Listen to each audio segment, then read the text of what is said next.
But it is very strong in terms of setting up team fights and really weakening the Talia pick. As, okay, we saw this once before. He's gonna lock it. Zeus in game 4, match point for T1, and once again it's the Vayne, this time around into the Rek'Sai. Yeah, he says, if I'm not getting a blind top pick, I'm playing Vayne. Those are the only two things that happen. I either blind a strong top pick or R5 the Vayne. That's who I am. My name is Zeus. And it's obviously going to be pretty strong in isolation into the Rek'Sai, but it can be very risky into this composition, especially if shut down early. I feel like one of the things with the Nocturne and the Rel, you know, it's a lot of threat onto a mobile carry.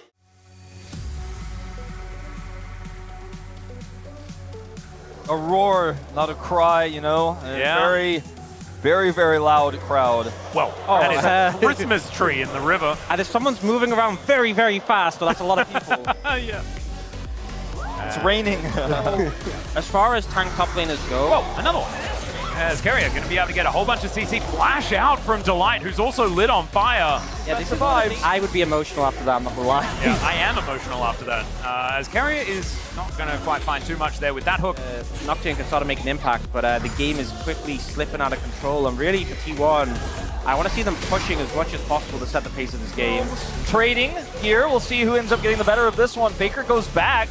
Yeah, Zeus going to move on up as okay. Flash still available here as Nice condemn into the wall. Uma just fear the lead significantly, and especially a pick like Varus who...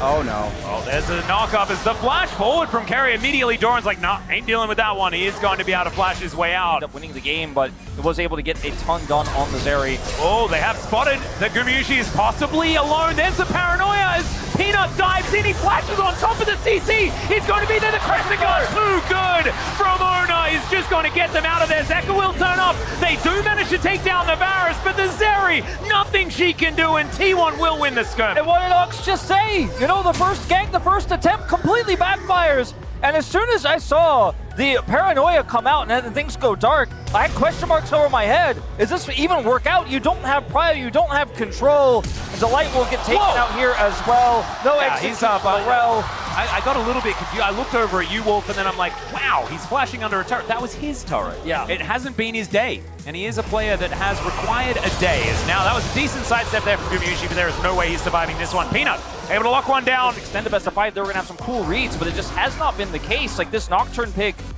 from a big hole in draft as Keria going in. Yeah, the hook does come on down there as they do get a stun. Keria just all by himself, and he's really dead, guys. We'll see whether Hummerlife Esports can turn this into any extra of a kill. They give the kill over to Zeka there. Hummer, you can just give this up and go for the dragon instead. Yeah, Weave as well coming on through as Faker going to join the rest of his team. Doran just watching, well actually not, tunneling around, burrowing.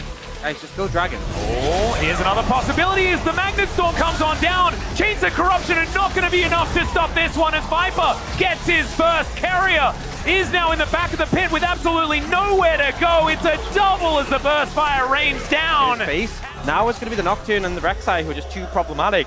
And I mean, speaking of which, this engage that comes in here, you know, T1 had already backed away, the carry's winning position. The front line is kind of left to the wolves here, and carry with no flash. Not sure what the cleanse was there from Viper. It was Chains of Corruption, but I don't think you necessarily need I don't think... I mean, maybe scared carry with Hex Flash? perhaps. And in the last moments there too, obviously there was... 침착맨이긴 해. I don't know what I don't know what he was saying, 'cause I was talking about. Minute and a half until that dragon. It's a big end. I think all subs going to be backed up. Oh dear, Empress Divide just going to throw Keria back. That is going to be one pick, but the Baron just spawned 30 seconds ago. So strong right now against this poke Varus. She can get the agency. This is just Keria clearing vision here. Great trap set. And it looks like Hummerlife just suddenly bounced back in terms of confidence, shot calling, trap setting. Oh, Doran could be in so much trouble. There are 4 people coming on over. That flash hook just amazing from Keria, the seismic shove to push him back in. And if they just keep him CC'd, he is going to die. That is going to do it. The Rek'Sai goes down. In game 3, Yeah, this is dangerous because Peanut's still here and he has access to a light switch. Zeka has flash ult as well. This is really risky. Yeah, Paranoia does come down. There's a flash Magnus Storm, but it's only on to 2. Delight not quite finding the same amount of value, and he is going to be taken down. It's now Viper versus Zeus. Zeus actually trying to tumble around this fight, but he's crashed into that condemn. Amazing onto Zeka. As the Baron is going to go down, it's going to be Ona that takes it. Not able to find it is Peanut, and he's even taken down by Faker. Zeka gets rid of Carrier in the end, but they only lose 1. As information trying to be picked up here. Ona might be their target as Paranoia comes on in. Ona able to talk to the rest of his team. Crescent Guard does come out. He's taking a lot of damage, soaking a lot of damage, but it's not going to be enough, and the kill goes over to Viper. T1 didn't have much time to use it anymore regardless. Dragon, Ona's going to be up from that. Oh, Baker. Oh no, there's the face check. The crash down comes on in, and Peanut, he will be able to get the fear off. Yeah, he does manage to get the rocks down, but that is going to be the last auto, and that one might actually be impactful. That's a big one. This is Soul Point. This is a massive spike. This is IE's area as well, so this is really fast. Yeah, really fast, and also it's 3 Mountain Dragons if they get this. Ona is likely to be able to get in there, though. That is going to be the secure from Peanut, and there's the Black Magnet Storm. Delight getting in there. Viper is ulted as well, but the first kill is going to go over to T1. Delight now in trouble, and he is going to be taken out. And now Zeus, he is an 80 carry as well, and he is looking gigantic in this one. That is going to be him hunting down Viper. He is going to be able to help take down Peanut as well. The hook from Carrier is just too good. Okay, Life Esports looking to try and start this Baron off as Carrier finds himself a hook. There's the blast cone. Tons of damage. Interrupt the action. Yeah, this is going to be fast here. T1 have to be decisive. Weaver's well ready for Faker. Yep, Faker going to get that one in there as Delight off to the side. Not necessarily in the best position here as they dive over. It's actually Gumayusi again taking the Baron with the arrow. We've seen that one before. Now Crescent Guard, Ona diving on in, and he just takes down Peanut. Matters into his own hands. And now Delight tries to go for the re-engage, but who's tankier? It is Carrier this time, and now Zeus. This is where he thrives. Viper just taking thirds of his health at a time, although dishing back a fair bit himself. And so Zeus going to retreat. Not having TPs. I think that's when immediately Life Esports are looking for something. Well, they are definitely looking for it now. Tunnel does come in to flash out immediately from Faker. He is not risking it. He knows exactly what you say. But they just burned Paranoia with 10 seconds still Dragon, so... Oh, the Black Hook, and he manages to find Zeka! Free delivery with the seismic shove. Carrier finding the angle. That may have been the game-winning play.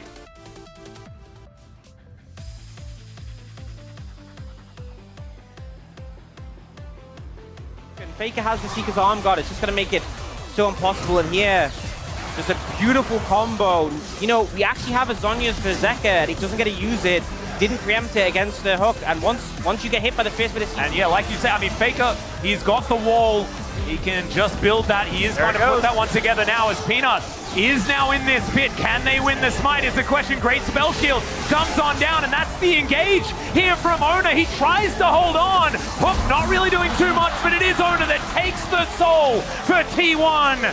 It's gigantic now because they're the ones with the shield. They're the ones with the control. Oh, and the hook is going to find this Zeri. She is able to press that cleanse flash button, try and get himself out of there. But it's Delight that falls the flank echo from Zeus the flash. The tumble and the Vayne is going to find the fight. He goes invisible and snipes out the Zeri. And this man maybe should just become the 80 carry. So there's the cleanup from the Vayne. You needed a fantastic grab from Carrier. Kicks up the fight. You know, Life Esports thought T1 got the soul and walked away. But once again, T1 have controlled the game, controlled the series, and are now looking to end. 16 out of 18 KP for Carrier, and it looks like T1 have done it. Another finals. The Gen Z T1 prophecy, it just keeps delivering. And on the 6th time of asking, T1 will do it again. Another grand finals.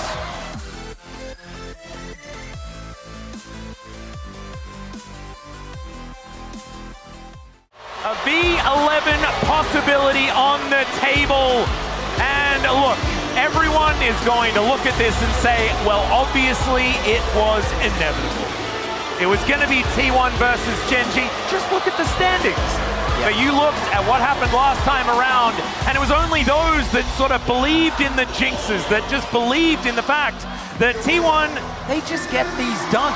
And I think Even in best of fives was that World's qualifier and then the World's Championship, where they did make that miracle happen. 8 years ago when Peanut played his first best of 5, when they went straight to the grand finals of the Gauntlet to face off against KT, he won his first LCK title. Back then people said he was the hands guy. Now people say he's the brain guy, he's a stronger jungle player than Owner. A lot of people who predicted Hanwha thought that he was going to win out that matchup, but it was not the case today, as it feels like for the first time in a long time, Owner crushes Peanut. Peanut is just shut down.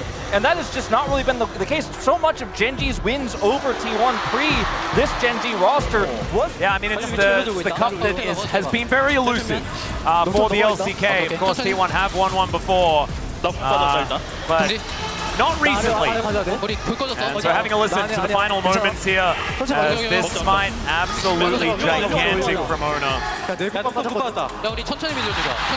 See everyone. Yeah, slowly pushes that hook from Carrier. Viper even gets a clutch flash off to not instantly get one shot, but look at Zeus. A warning to not overextend that Zeus just absolutely ignores. And we absolutely love. It just makes you question why they didn't prioritize the Nautilus to carry so many opportunities they had, including the previous series against Hanwha. Yep. Vayne is great, and look at the smile on Zeus' face. And I think that we haven't really stated it enough. The fact that Zeus was on 0 CS for the first 8 minutes in game number 1, and then has the bounce back Zac performance in this game. The incredible Vayne once again. It shows, and it shows maturity from this incredibly young player that has struggled against Doran in the past. So getting a lot of demons off.